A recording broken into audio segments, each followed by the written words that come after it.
In the Holy Quran, some dua begin with Rabbana or Rabbi, and some dua begin with Allahumma. So, what is the wisdom in selecting two different words?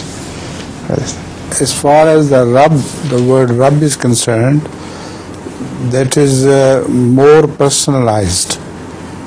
And when calls Rabbi, Subhana Rabbi al-Ala, Subhana Rabbi al-Ala, Subhana Rabbi al-Azim. So it has a direct contact with Allah, and it joins the person who is praying directly with Allah as his Father, his Rabb. He is Rabb of everybody, but in that case it is particularly his Rabb or her Rabb.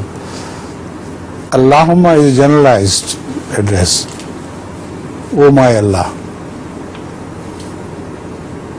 Right?